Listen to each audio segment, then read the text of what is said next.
I asked, have you ever engaged in civil disobedience, being one of the three cornerstones of agorism? The second cornerstone being counter-establishment economics, also known as the black market.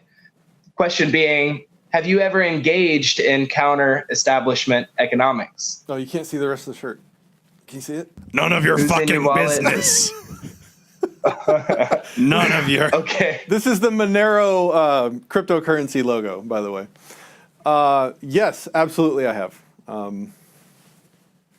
I think it is a form of activism, and I think it is effective.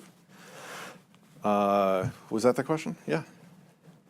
Yeah. It was really a yes or no question, and the idea that you said that you have engaged in cryptocurrencies, that's very counter-establishment economics, because they can't be taxed yet. From what I understand, I think they may be trying to find out new ways to start taxing some of the cryptocurrencies. But so the next question would be, how would you discuss the importance of counter-establishment economics with a partyarchy libertarian? Maybe this could you could discuss how counter-economics and agorism and the counter-economics, civil disobedience, and the refraining from voting can pull that lever that removes the government that the government doesn't have for us to remove.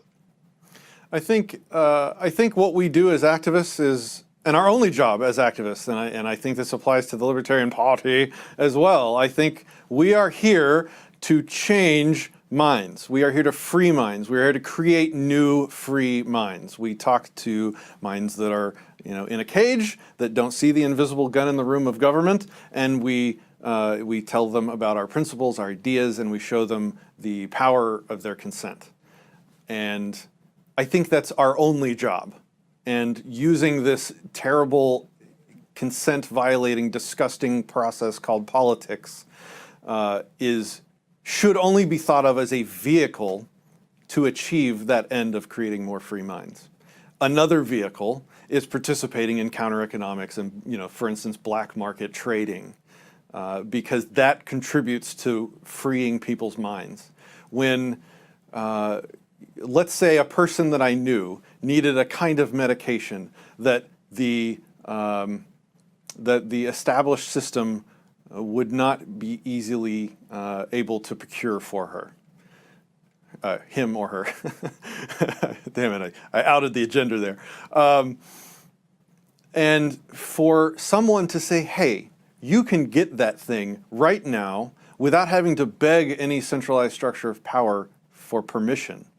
Just go here and do this in this way, that way, do it, and you can make that happen for yourself. That is one of the most powerful messages to free a mind ever. Oh, there's a way for me to own myself and control myself and do what I want with my own property in a peaceful way. Oh, okay. That makes, and that puts them in that mindset of, oh, the government's out to get me, but I'm not a bad guy. Who's the bad guy now? Oh, the government's the bad guy. It's a very powerful, self-clarifying message. So yeah, that's probably what I would say.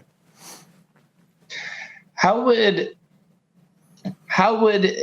our economy be affected, the United States specifically economy be affected, if every American 100% started engaging in international counter-establishment economics? What I mean, for example, is people started going to other countries only to get surgeries outside of our country, and they were taking our Federal Reserve notes to those other countries and giving them to their service providers for those services. How would that affect our currency here and our economy?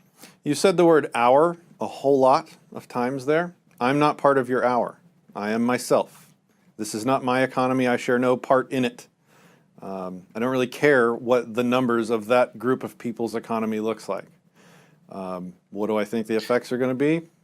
Don't care. Okay, that's fair.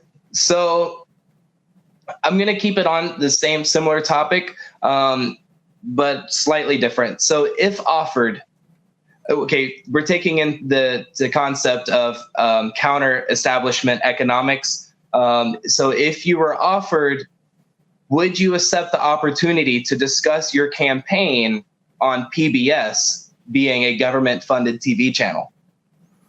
I don't think that there's an ethical problem with that, seeing as how I'm stolen from to fund it, so I wouldn't have a problem appearing on it, if that's what you mean.